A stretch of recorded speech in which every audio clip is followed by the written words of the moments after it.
Let me try your matcha eavesdroppers. I was offered a drink. First time. In thoughts? It's earthy, and I didn't mix it that well.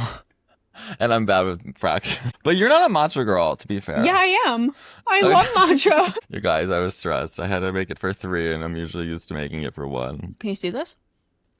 Oh, let me. Yours was the last one I poured. The one time, it's like, oh, let me make Paige a drink and let me make it as And then horrible she'll as never ask me possible. again. I didn't even ask Genius. you. I never ask you. Oh, yeah, you're right.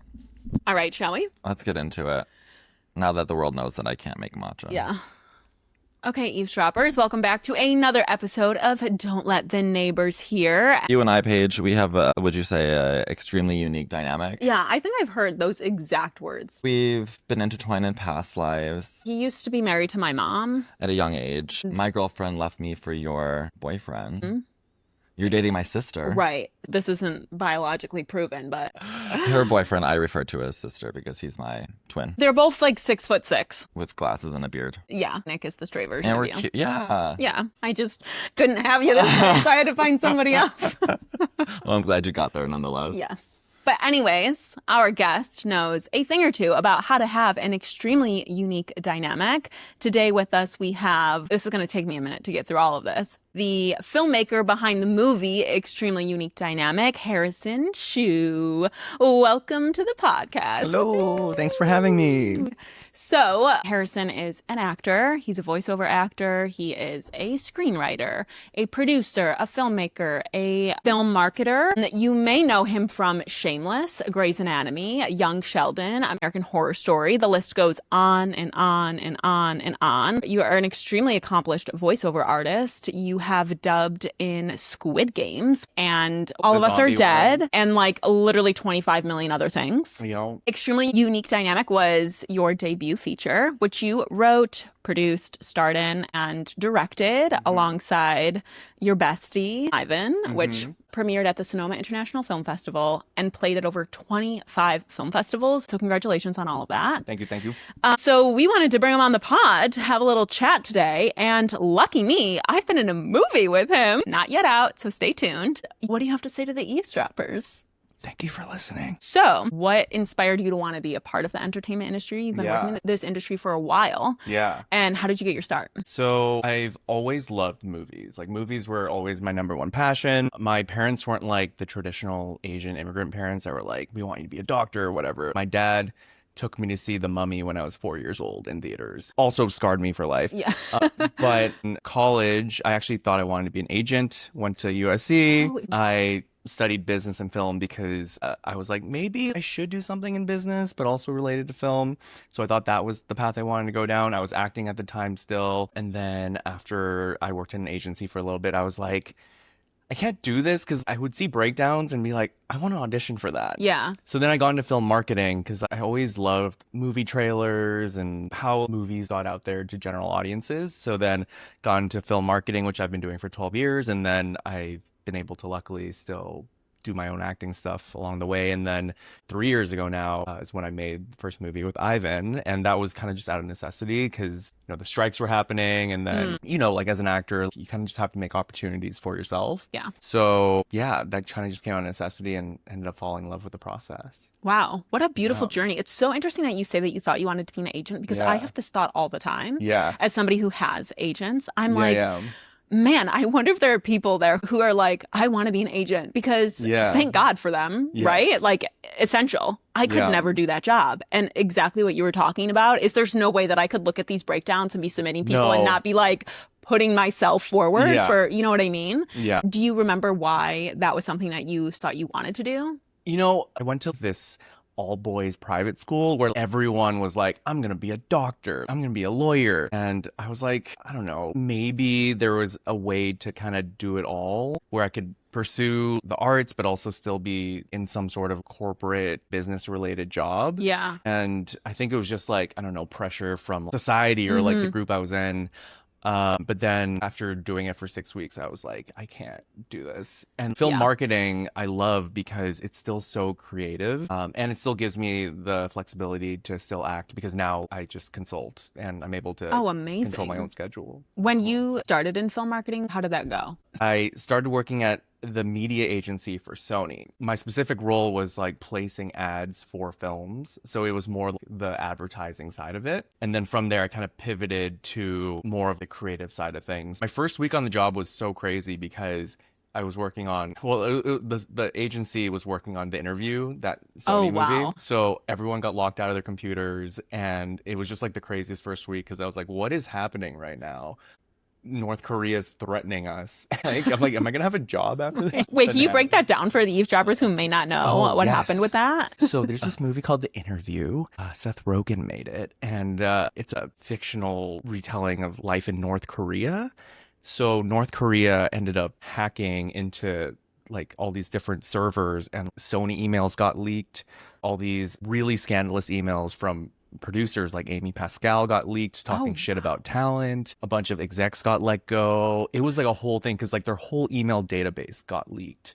So many people got outed for all these crazy things, and it was Oh my God. disaster. And the neighbors heard. The neighbors neighbors heard. Oh my God. Yeah, it was crazy. That's a wild first week. They really threw you right into that.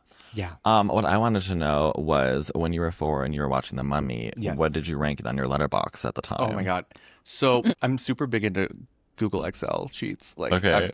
I'm just very nerdy like that. So before Letterboxd became like Oh, a yeah. real thing, You had it. I had a spreadsheet. Actually, let me just pull it up if we have the time. You Oh, still we have it? It's still absolutely right. have the time. So, the movie nerd I am, I created my own spreadsheet listing every movie ranked in order that I've ever watched. And I have 3 columns. I have one for 1 out of 10 acting, one for writing/cinematography, and one for entertainment value. And then I take the average and then I rank them. And then I do a standard deviation between A standard deviation. between IMDb score and Rotten Tomatoes score, and like how I rank them comparatively to these outlets. It's super nerdy. Are you going to create your own app or something? That's wild. Well, so that's why I never got into Letterboxd, because like I have put your so own. much time into this. Yeah. And I'm like, I'm not gonna transfer all my movies over. No. Can I So- subscribe to this? I can send you for the listeners. I can send you a link if you want to just DM me.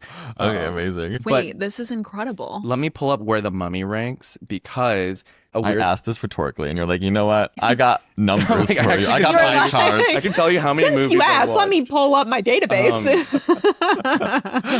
Well, also for me, I don't like rewatching movies. Hate it. I love watching a movie and seeing like how it makes me feel. Mhm. And then I sit on it, and then I'm like, if it made me feel something, it means a lot and it'll rank high. Yes. If you ask me about the plot of any of these movies, I probably can't explain it to you, but I can tell you how I felt and like That's how what's it impacted me. important. That's cinema. That's why we're doing So the thing. here is my Google spreadsheet. Huh? Oh, There's columns. There's my columns. goodness, there are There's a lot of columns. columns. There's a lot of columns. And rows. Right. How many movies are we talking? 1,366 movies. Yeah. Eavesdroppers. Yes. I'm There's a lot of obsessed with movies. this. I know. Hold on. I got The Mummy here. Okay. Can I Ooh. take a guess? 428. 957. Ooh, I was gonna say 800 something. You know, the movie itself is like okay. I just remember it did scar me for a while, but have you seen The Mummy? A scar is a feeling. Okay, yeah, it is a feeling and not a good feeling. And there's a scene where the scarabs crawl under his skin. And I had nightmares about that for a really long time. I really relate to this because my mom is really into horror movies. Okay. And when I was about the age of 3 years old, she put on the Michael Myers Halloween around Halloween time. A 3-year-old should not be watching that movie. No. And I have vivid memories to this day of watching that. Yeah. So when you said that, I was like, Yep. I feel that. I feel that. But I kind of have a space in my heart for the movie. It's in a Yes. weird way. Yeah. Yeah. Okay. Do we get a top 5 in each category? Oh, in each category? Oh, I can filter by Of course you can. what you want. Like you want like top 5 overall, or like you want Oh. top 5 by acting, top 5 by writing. I would I want- love overall. Yeah. I want And- Yeah. quartiles. Can you do that? I would love overall. Okay.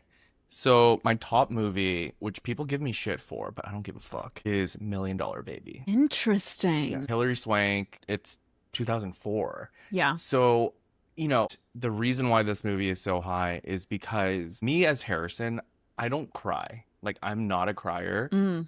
movies make me cry all Yeah. the time. This was the first movie that made me cry. Oh. And it made me be like, wow, like films can do this. Like, Yeah. I want to make Yeah. movies. So I think in that moment in my life, that movie had so much of an impact on me. And everyone's like, are you sure? Like, you might want to watch it again. Like, I don't think it's as good as you think it is. I'm like, no, I'm not watching it again. Yeah, you have to leave Like, the memory it is as it sacred. is. The memory is sacred. Yeah. Because if I watch it again, I don't know where it'll fall. But Well, that also makes me feel like less of a weirdo because I love when movies make me cry. Like Yeah. I want to go into a theater and I want it to break me apart because Yes. I think that's what is the most beautiful thing about yeah. a movie. That's why I'm an actor. yeah, But I feel like people are like, you want to do what now? yeah. yeah. So I'm glad that you also resonate Yeah. with feeling that way Yeah. in a movie. And then 2, 3, 4, 5. Room is number 2. Brie Oh. Larson is in 2015. Jacob Tremblay's the kid who's like 5 in it, and he gives one of the best performances I've ever seen. Wrecked me. I cried like 4 times. Yeah. Inception, Nice. Eternal Sunshine of the Spotless Oh. Mind, and then Mad Max Fury Road. All right. Yes. Okay, I'm curious. Yes. Can you filter by acting? I can. Hold on. But the thing is, like, they're all out of 10, right? There's a lot of 10s. I see how you Mhm. have it. I was Yeah. thinking you had them ranked Oh, individually, separately no, for that each would be one. crazy. Okay. That would be crazy. Okay, then in your overall, Yeah. can you give us movies 6 through 10? Oh, Just yeah, I out of can. my own Yes, curiosity. out of your Yeah, own I'm adding all these to my curiosity. watch All list. right, here we go. After that, I have Gone Girl, Saving Private Ryan, The Sweet Hereafter, Kick-Ass, and Memento. Nice. Just give me your top 3. Interstellar, So good. Call Me by Your Name, The Devil Wears Prada, Hamnet. Okay.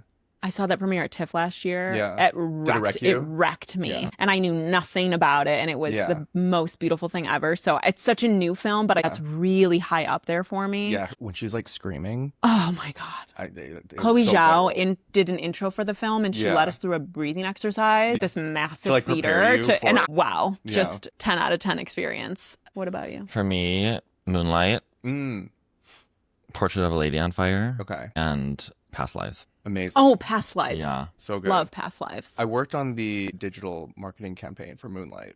Oh my God. Obviously, that year with the Oscars was insane because, like, I don't think any of us really expected it to win. So when La La Land went up, we were like, oh, that's fine. And then when it ended up winning, it was the Oh, man. is this actually happening right now? That was crazy. That's the one where they announced Yeah. Lala as the winner, and then Yes.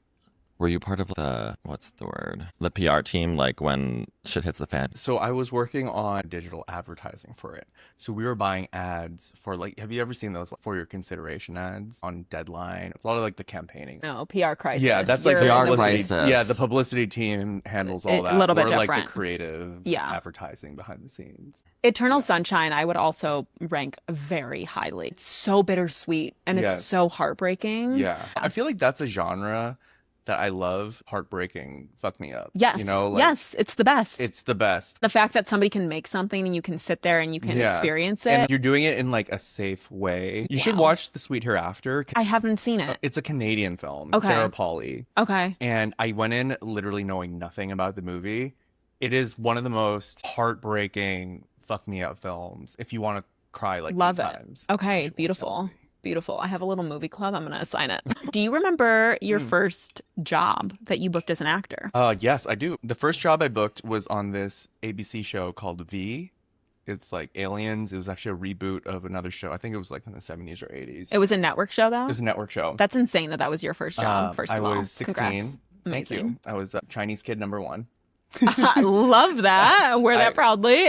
In front of this massive green screen where I was like this guy giving out flyers in China. And all I did was I gave out the flyers from the opening of the episode. I dropped dead. Blood gushes out of my eyes. It's this massive set. It's my first job. I'm also doing stunts. They gave me an Alka-Seltzer pill, and they're like, you have to bite on it at this exact moment in order for us to get the shot. And I'm like, so much is going on right now, but it was so fun. What was the Alka-Seltzer you were doing? Well, it was this mixture of like this Alka-Seltzer pill and this like red food dye. So as soon as I bit into looks it, like it blood. like caused the foam to ooze Fierce. out of my mouth. Yeah. Yeah. The horror props on set or horror makeup, there's some cool, funky stuff out Yeah, there. Yeah. What was your second job? My second job was Eureka, which was a sci-fi show. Nice. Tesla Kid #1.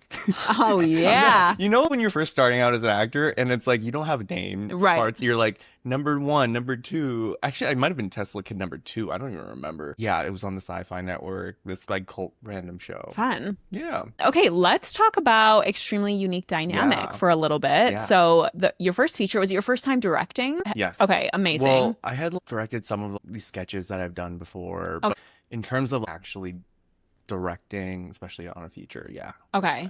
You wrote it. You Yeah. produced it. You starred in it. Yes. Yeah. That wearing all the hats, that's Yeah. such an undertaking. Yes. You also made it with your best friend, Ivan, Yes. who eavesdroppers, you'll meet him at some point. He is a delight. He's the extremely unique part of the dynamic. Yeah. What inspired you guys to want to work together? And I actually don't Yeah. know if I know this. How are you Yeah. guys friends? So we met in acting class like 13 years ago. Oh, wow. Okay. So it was this acting coach, Jonathan Slavin, Michael Adams. They had this incredible acting class in their house, which was like a tree house. They had like pigs and skunks and parrots and all that running around. And I remember it was Ivan's first class. He comes up to me out of the blue. He didn't introduce himself. And he was like, "Hey, I saw you on Shameless." And I was like, "What?" Because it was the first time I ever got recognized for anything. Wow. And the scene is very graphic. So I was like, I don't know how I'm supposed to take this. Ivan, you know, he's a huge character, just very forward. And it was his first ever acting class and then got kicked out. It's not a secret. He tells it all the time. Yeah. Because he was I have new. heard this. Yes. Yeah. But I didn't realize that that's where you met him. Yeah, so that's where we met. And then like we kind of lost touch. And then we bumped into each other at an audition, and then we got food and rekindled our friendship. And we've just been very close since. And you know, like sometimes it can be weird working with a friend. Yeah. Because like once you cross that line, like Jared's some like, people, uh-huh. Yeah. because you know, like More. it can make you closer, or it could really hurt your friendship depending on how your work compatibility is. So at the time, I was working on the marketing campaign for this movie called Winnie the Pooh, Blood and Honey, which That sounds have you heard of this insane. movie? No. So this movie was shot for like almost no money, and it was the first Winnie the Pooh movie made after Winnie the Pooh went on public domain. So they made a horror version of Winnie the Pooh. And this movie, it won 5 Razzie Awards, which is awesome. But at the time, I was like, Ivan, I am very swamped with all my other work. I'm going to work on this film, but can you help me? And Ivan hadn't done anything like that before. But I was like, I need you to respond to everyone as Winnie the Pooh. Like, can you do that? He was like, sassy gay bear, got it. I was like, sure, let's do it. So for like 2 months, we were literally together all the time, like tweeting at people as Winnie the Pooh. We were like posting like shit posts, memes, just like crazy stuff. And the movie was a huge success. And for us, it was our first time actually working together. And in a way, it was like a mini writer's room because we were like, you know, ideating on what to tweet at people and stuff. So we were like, you know, like we do work really well together. I think we have good chemistry, and we both are crazy workaholics and are able to bounce ideas off each other well. So after that movie was done, we started writing our script. But we were just literally on the floor in his apartment, like stoned, eating Thai food. And we were like, I'm moving. Why don't we just make a movie? And then he was like, all right, let's make a movie. And then we were like, if you say that, it's going to happen. Because we're both very stubborn. When we say we're going to do something, we'll do it. So we're like, all right, we're doing it. We had no idea what we were doing. We hadn't produced anything to this scale before. And we just kind of ran with it and kept pushing each other and learning along the way. And then we got our movie made. When we wrapped our shoot was like 3 months. That included production, writing Wow. it. Oh my all God. of it. Fast. Super fast. That's wild. Yeah.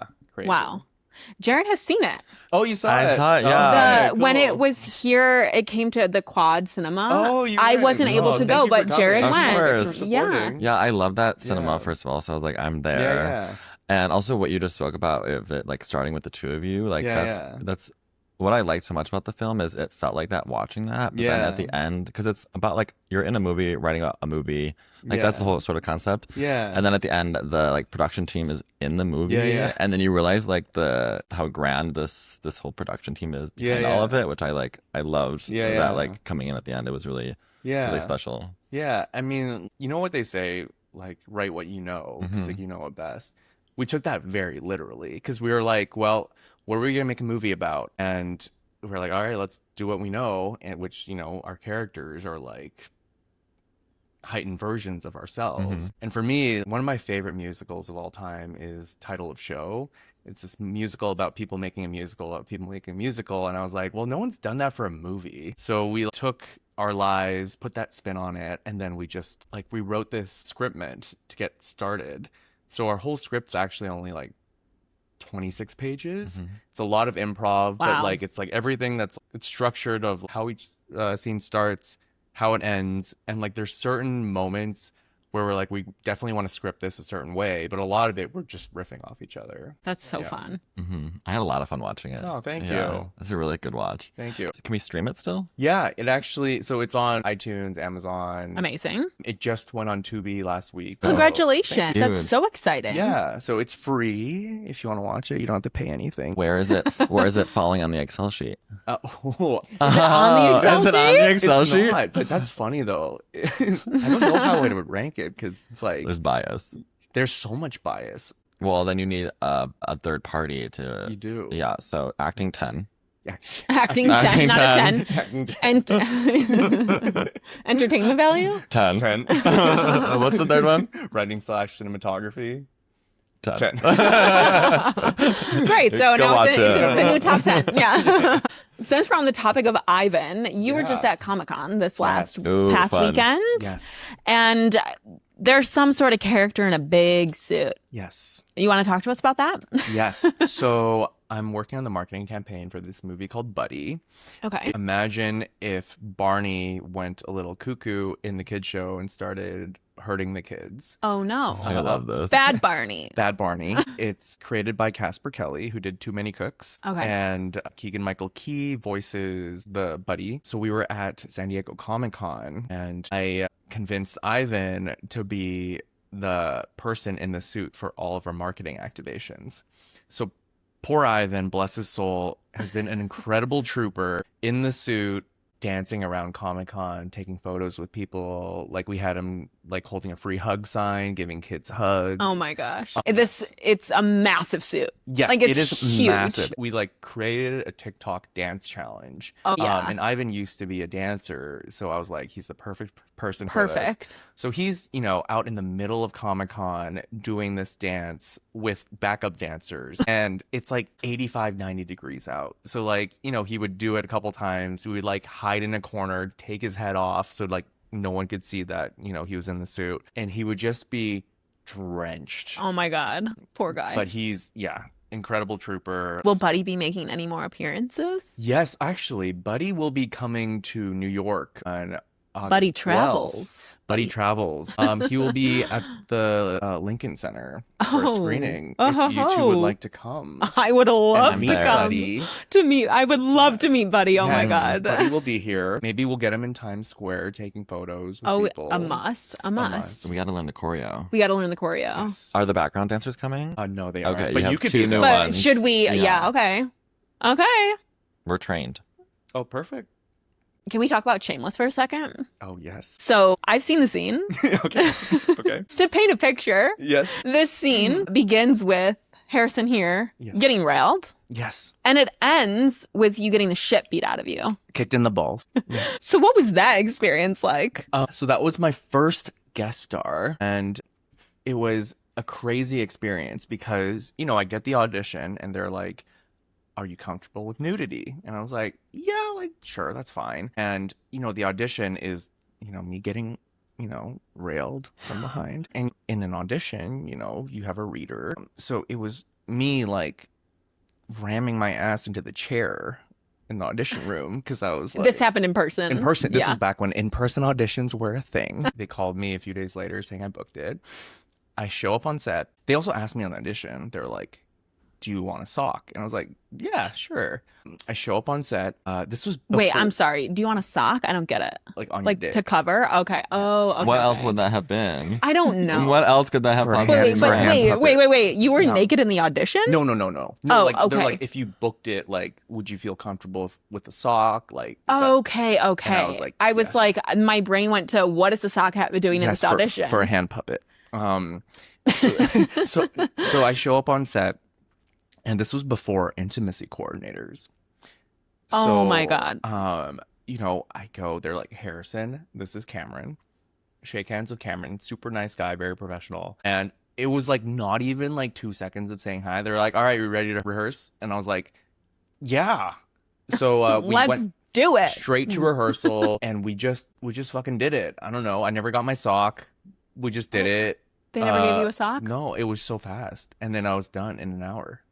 I got kicked in the balls a few times, which was fun because they gave me this contraption that was like, you know what people slackline on? Yeah. Whatever that is. Oh God, I don't even know. Rope? A line? A line? Slack line or A slack line? It was like a slack line that like went from my foot to foot. So like when it got kicked, like it didn't actually kick me. And yeah, like it was so fast. My day on set was like 2 hours. And also it's funny because I was literally getting lunch with someone the other day, and he was like, yeah, that scene came up in my For You page on TikTok again. It just keeps resurfacing somehow. Wait, I'm so curious for the Yeah. audition because it ends with Yeah. you getting beat up. Yeah. Like you did the audition start to finish. Yeah. So how did you do that? I just Did you just like pretended to fall get to? kicked in the balls and fell Okay. down. Yeah. Okay. Yeah. Okay. But this is like, you know, with in-person auditions back then, you know, they had a camera person that they would like follow you around. It wasn't Yeah. like you were trying to do it yourself and like Right, you had to right. like maneuver. Right. Yeah, they right. just followed you. Yeah. This is blowing my mind. This is blowing my fucking Yeah, mind. you got Like questions? not being in the film world. Oh, yeah. Like I'm literally in healthcare. This is blowing my mind. So Yeah. the audition is getting railed, then you fall over, Yeah. and you were the best out of 10,000 people at getting railed. Traditionally, you get maybe 1,000 to 2,000 people submitted for the role. Casting would call in maybe like 50 people back when it was in person, and then they would pin 3 to 5 people and send you to producers, and then the producers would pick the one person. So I guess out of the 2,000 people submitted, I was the one chosen to get railed. Wow, Yeah. I'm so And beat jealous. up. Yeah, but yeah, I mean, like, what a better way to get started. Yeah, Yeah. if that's gonna be your first experience in on-screen romance, Yeah, it's the way to rip the Band-Aid off. I know. I've done it all. Yeah. Wow. Wow, I was not expecting this. Yeah. Yeah. Jared's like, give me a second to catch my breath. Yeah. Let me sip my matcha. Hang on. Okay, so you were born and raised in California. Is that No, correct? I was born in New York. You were born in New New York. Yorker. Born in New York. In New York City? Yes. Wow. Manhattan General or New York General. We have a New York here. I'm a New Yorker. I also did a Nickelodeon show where I was a guy who was obsessed with New York, and he would like only talk in a New York accent. I have also seen this. And I was like, hey, I'm walking It's here. really It was funny. so fun. So I was born in New York, and I lived here for 20 days. Okay. Does that make me a New Yorker? I mean, if according to J-Lo's hot take, yeah. I was literally going to say that. I was like, according to J-Lo's subway take, then yes. Her subway take, yeah. Yes, then I am a New Yorker. But, you know, I can't claim to be a New Yorker. Like I said, this is my first time in a New York apartment. This is crazy. I was so excited to walk in here. Yeah. Oh, I was like, wow, What do you think? this is like the movies. It's awesome. this is it. Well, yeah, we made you walk up 5 flights of stairs. Yeah, I was like, wow, like there's no elevator, there's Yep. no air conditioning. I'm at home. This is yeah. awesome. Okay, so then you moved to California. Then I On moved. day 20. So day 20, went to Hong Kong for a Okay. year. Okay. Moved to California, lived in the Bay Area for 8 years, around Okay. like Fremont, Oakland, San Francisco. Moved to Vancouver. At 9 years and 20 days. Yeah. Okay. 8 years, 20 days.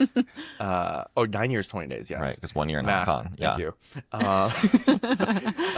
And then Vancouver until I was 18. Moved to LA, went to USC, stuck around until 2024, and then moved back to Vancouver, where I've been since.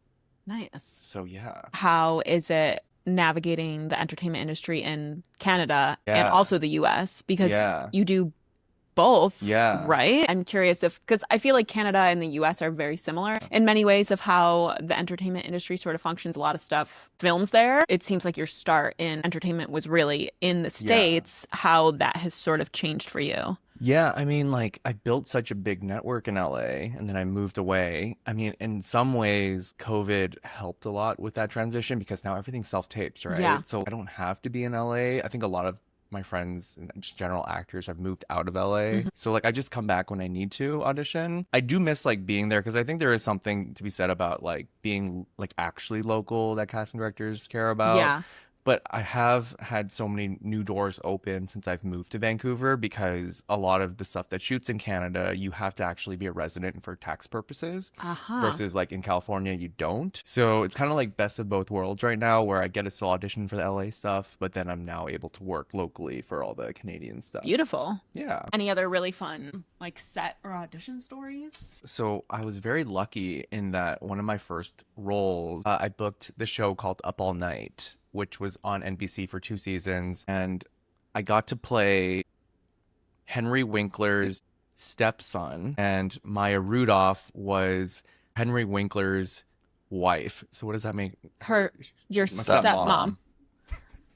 Maya Rudolph's We your got there. stepmom? Yeah, we got there. Maya Rudolph was my stepmom. Wow, that was a really easy. I couldn't. I was like, I made that. You before we recorded, you said it just like that, very simply. Rudolph was my stepmom. So I was playing twins, and we were like teenagers that like didn't talk and then like had headphones on all the time. Yeah. The gag was like we were in every scene, just standing in the back, grumpy, because we were like the teenagers that didn't want to be there. And all our scenes were with Maya and Henry. And these two are just like comic geniuses. So they would just constantly riff off of each other. And me being the unprofessional new actor I was, like, I could not hold it together. I tried every trick, like biting my lip. I was pinching my leg. Think about something else. I don't know. I don't know. I couldn't. I ruined like 3 or 4 takes because I just You like just were laughing? snorted or like broke out laughing. Once you get the giggles, you're done for. Done for. Like I'm like I need a 20-minute reset because like Yeah. as soon as I'm there, like You tell somebody Done. who's in the middle of laughing not to laugh. You're That's fucking done. Screwed. You're You're screwed. screwed. Yeah. Luckily we got through, but it was so fun because those two are just so Wow. fun to riff off of. What a fun experience. That's like, wow, I ruined takes with Maya Rudolph. That is Horrifying. Henry Winkler, I was are you like, kidding? I'm never gonna get hired for comedy again. Ever again, Because like yeah. the thing with comedy, right, is like everyone's supposed to be funny and you expect people to crack jokes and then you're supposed to hold it together. Can't Right. do that. Yeah. I can't. I like. Well, I hope I'm better now. But like, it's so hard not to laugh when you have Maya Rudolph throwing in some crazy joke. Oh, yeah. I could listen to her just read a dictionary and I know. I'd be laughing. I know. If I'm gonna be honest. Oh, So yeah. I totally get that. Yeah. Yeah. I mean, you're lucky you saw her in O'Mary. Yeah. The reason why he told us about the story is because he's seen Oh Mary after this, and Yes. I just recently saw it with Maya Rudolph. So incredible. It's insane. But I mean, it's going to be amazing tonight too. Yes. But yeah. Next Alter is also great. Oh, yes. She's going to be hilarious. She's so perfect for that role. Yeah. You're in for such a Well, treat. so I've never seen Hacks, but I have. during our festival run, You guys, okay, sorry. don't let the neighbors hear Don't let either them of know. you say Yeah, don't that. let them I hear know. that. But during our festival run, we were with another short film that played with us at like 6 different festivals where Meg was the star of it. Oh. And Taylor, James, if you ever hear this, I'm sorry. I come up to him after the first screening of their film and I introduce myself to Taylor because, you know, our film's playing a lot together. I'm like, your film is so great. What a discovery, Meg. Because I was like, hadn't seen her before. I thought she was this like random new actress, and like at the time she was already on Hacks. So he was probably just like, "You fucking idiot! You don't know who she is." I was like, "Wow!" Like he this short film, like he discovered this incredible new talent. My I goodness. just yeah. I mean, you know, Taylor and I like. We've been in a lot of film festivals together now, so like probably laugh about it now. Yeah. But like at the time, it probably looked like such an idiot. Don't let the neighbors hear Don't that. let them Or hear Meg it. Stalter. Or Meg Stalter. You're going tonight to try to make up for it. Yeah. Oh my gosh. Alrighty, shall we do some rapid fire questions? Let's get into it. Are you ready? Yeah, hit me. Okay. Don't let the neighbors hear. What is your most memorable time on set? Ooh, my memorable time on set. If you haven't already told us. I mean, it's got to be working with Maya Rudolph and Henry Winkler. And also, Henry Winkler has such an incredible memory and is such a kind person. You know, they always say, like, don't meet your heroes. Yeah. But, like, I had been on set with him, and then 2 years later, I was interning at ABC casting, and he came in for meeting some executive, and he recognized me and, like, Wow. said hi. And I was like, oh my God, like, you probably work with a bajillion people, and, like, he recognized me and remembered my name. I was like, wow, that's incredible. That's so Incredible. sweet. Do you have any other heroes? Well, my favorite actor is Woody Harrelson. Okay. I just love how committed he is to all the roles he plays. Yeah, he is brilliant. Yeah. Truly. Yeah. Meg Stelter. Stalter will be my hero after tonight. Okay, don't let the neighbors hear. What is the most ridiculous moment that you've experienced on set? Ridiculous moment I have experienced on set. Hold on, I need to think about this. If it's not getting railed, I'm It's okay. gonna be. You're gonna blow my mind. Working with Paige on Near Death, obviously.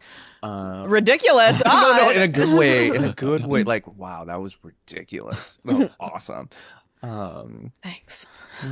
Yeah, getting railed. Yeah. Wait, which character rails you? The What's his redhead? character's name? Yeah, what's his name in it? The gay guy. The Yeah. gay Yeah. one. Yeah, Not Lip. not Lip. The other Gallagher. Don't let the neighbors hear. Uh-huh. Something unexpected about working in the voiceover industry. For like dubbing specific, like I've done like over 100 dubs. I Oh, do a wow. lot Whoa. of dubbing. So if you watch K-dramas, do a lot of the dubbing into English. And a lot of the times you're just in a booth by yourself. And what people don't know is you don't see the shows ahead of time. You literally walk in, they'll play your scene once, and then you go for it. And A they're lot of it- playing it in a different language. Yeah, they're playing in a different language with the translation underneath. Dubbing is like emotional karaoke because you'll see the band go across with what you're saying timed with their mouths. So you get to watch it once for context. And you're like, all right, in this scene, this person's crying or screaming or just having a regular conversation. Like, these are the levels. Like, he's loud here, he's quiet here. And then you're just thrown into it and you do it. And dubbing, I think, is like technically one of the hardest crafts that people don't know about because you're just like, because, you know, a lot of people, I feel like, shit on dubs, but I don't think people realize how much pressure is put on actors because it's like you have no time. You're thrown into it and you do it. And then it's like, if you're not happy with your performance, like whatever, they moved on. Yeah. This stuff goes Wow. fast and they don't put like a whole ton of money into it because it's just a dub. Like, it's not like you're the real actor or whatever, but there's so much that goes into it. And I think a lot of people don't know what goes on behind the scenes. Yeah. So interesting. Yeah. Now, let's say you are the voiceover for an actual role that you're not dubbing. Yeah. You feel like you have a bit more time in those Oh, scenarios? Yeah. You mean like for like animation or Yeah. video games? Yeah. Yeah. Or like- even if it's like a commercial. Yes, way more because it's your take It's on it. yours, It's yeah. yours, right? Yeah. So you get way more time to do various takes and put your own spin on it. But with a dub, it's like you have the map in front of you, right? So this actor did these things. You can't stray away from it. Right. If they're emoting a certain way, You have gotta to match honor it. that. Yeah. So it's you got to honor what they're doing, but also make it feel like your own and you're not just emoting and not feeling anything behind it. The other day I did a dub where I put out a hit on my sister and I'm disowned from my family. And so my last pleading attempt to like not get kicked out. So I'm screaming, I'm pleading, I'm begging, and it's like yelling in this part and then like, quietly like sobbing in this part. And I'm like, okay, cool. I'll watch it once and then I'll bring it. I got to do all the backstory, all the Yeah. emotional work in 30 seconds that I'm watching this clip. It's Yeah. pretty crazy. Do you do a lot of dubbing work from home at your own home studio, or do you go into the studio? Some of it I can do from home, Wow. but a lot of times they want you in studio because Yeah. it's like their environment. They want it to sound the same. And it's also a lot easier for the engineers. Mm. So that's why I have to fly to LA a lot if I do voiceover stuff. Okay. Which, you know, I have my own home studio and I can do it from there, but they don't always allow for Yeah. it. I was just So- curious because recently I've seen a lot more breakdowns and auditions come through for things that they are only recording remotely. Yeah, yeah. And that is always a bit surprising to me. Yeah, it because depends on budget too, yeah. right? If you're an indie game or Yeah. if you're a commercial, sometimes it's just cheaper. Right. Um, That makes sense. Okay. Don't let the neighbors hear. What is your favorite film festival that you've either attended Yeah. or screened at? Yeah, Sonoma International Film Festival. Okay. Easily. Amazing. It was where we world premiered. It was so fun because they just treated us so well. They, paid for all of our flights and they put us up in some incredible house. Sonoma, also is wine country. So I Yeah. don't drink, but like a lot of people love that because there's so much money that gets poured into these festivals. So like every party was at some crazy mansion. Oh, it was probably gorgeous. It was gorgeous. Yeah. So fun. Also, it was just a crazy experience because it was our first time premiering anywhere. We were just happy if anyone came to watch our movie. Yeah. And we sold out both nights. And it was crazy because it was like, wow, all these people came out for our movie. And John Cameron Mitchell DJ'd our after party, Oh my which was gosh. so wild. So cool. I also have a quick story about John Cameron Mitchell. Oh, tell us. Tell the So- eavesdroppers. John Cameron Mitchell, for those of you who don't know, most well known for Hedwig in The Angry Inch. So when we got to Sonoma, we didn't have a car for us. They were just like, on your own way there. John was there, and Ivan, being the incredible person he is, like struck up a conversation with John and somehow like finagled a ride for us with John to the festival. Nice. So we got to know him a lot during that. And, we play our movie, he DJs our party, and the next day we get lunch with him. And we were telling him about how it was so tough for us to try to get a distribution deal. And he was like, who do you want to be with? And we were like, we want to be with Strand. He was like, well, I'm getting lunch with Marcus, who is the head of Strand, right after. You want to crash my lunch with him? And we were like, absolutely. So he like brought us with him to this lunch. And Marcus was like, you guys. And we're like, what does that mean? Like, is he like upset that we crashed his lunch? He was like, I didn't want to meet with you guys because I knew I'd like you guys, and then I want your movie, and I don't have time to take on more movies. But John was like, you got to. Like, I watched the movie, it was great. And then we ended up signing with Strand. So like we owe so much to John. Beautiful. 'Cause, Wow. Yeah, he was just like kind enough to let us two random new filmmakers join him for this lunch. Everything happens for a reason. Right place, Yeah. right time. That's an incredible Yes. story. And then Ivan, don't tell the neighbors. Ivan also, like, at this lunch goes up to John. He's like, I jerked off to Short Bus. And I was like mortified. But John thought it was hilarious. Oh that's my That's my gosh. Ivan John story. Shoot your shot, literally. Shoot your shot. You know what I mean? Literally, yeah. Oh, that is hysterical. Oh my God, Ivan, you're so funny. Man. Don't let the neighbors hear which is better, Canada or the US.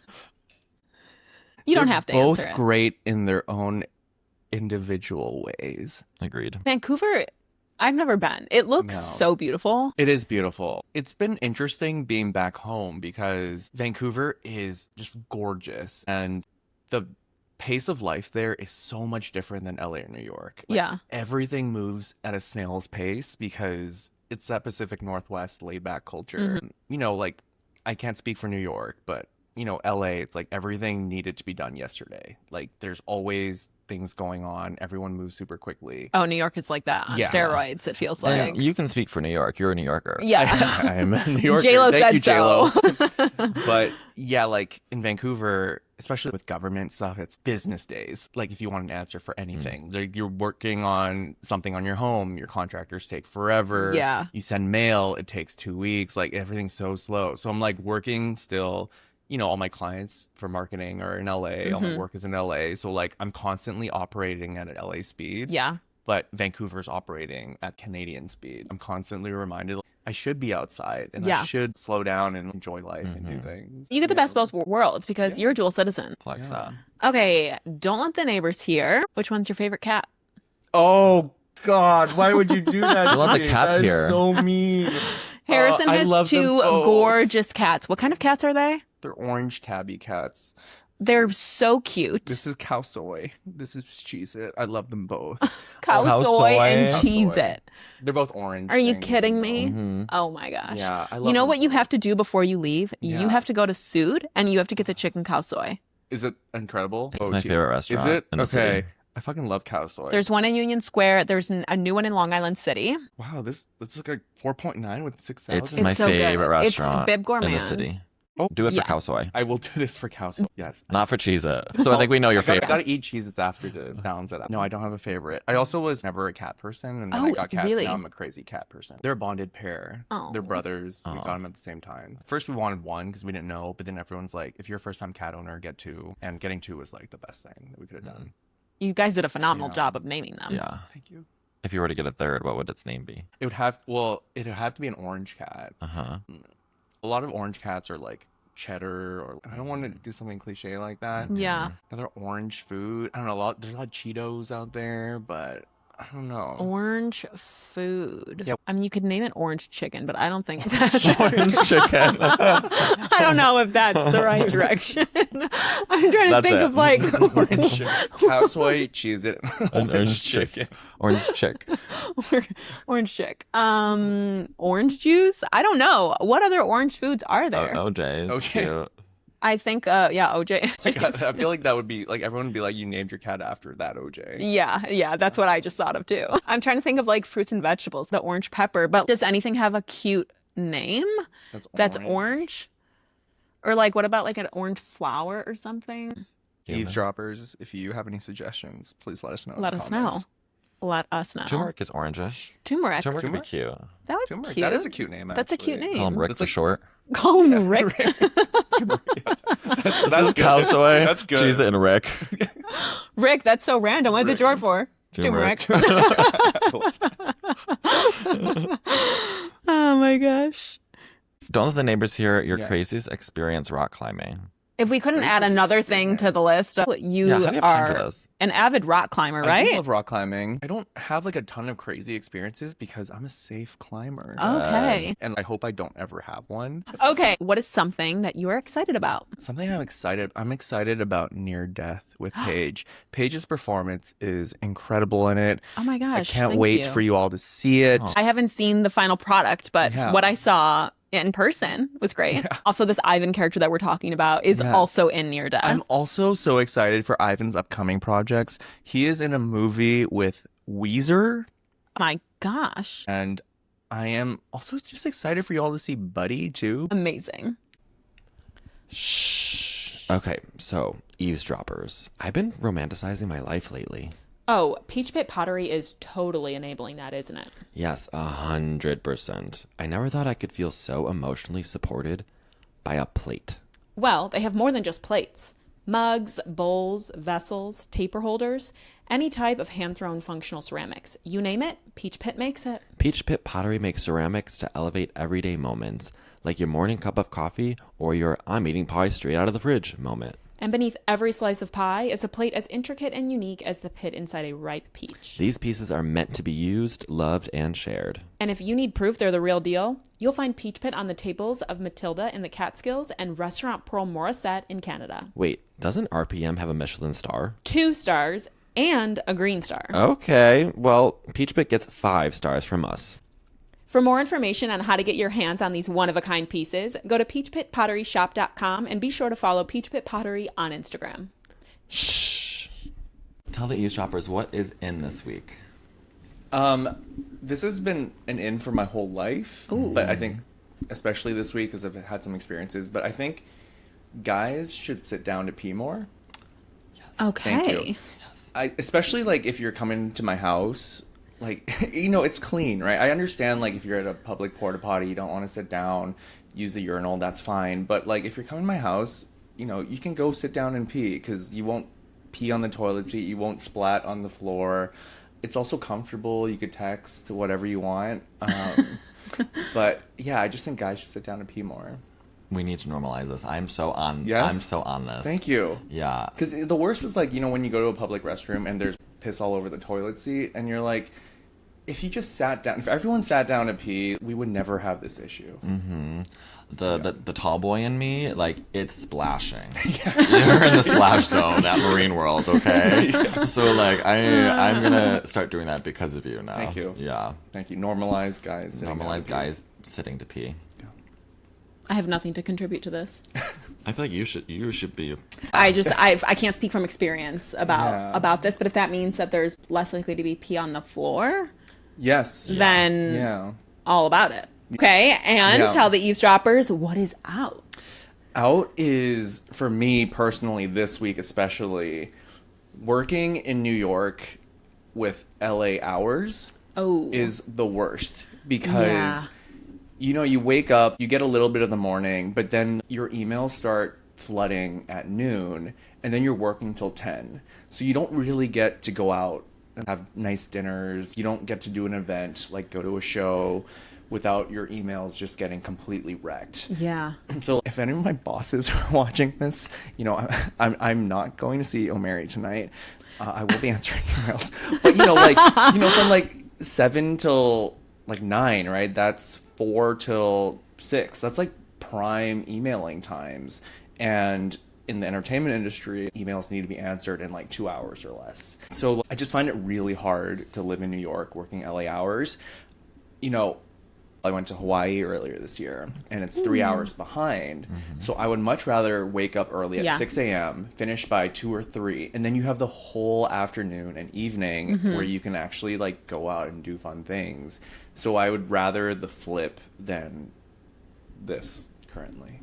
Yeah, that's a good out. Do they know you're working New York hours? Yes, they do. So they do. You're good. Yeah. You should get a bye. Alrighty. Harrison, where can the eavesdroppers find you? I am on Instagram at XUHARRISON. You could also follow our film at Extremely Unique Dynamic, and you can also creep Ivan's socials. He's awesome.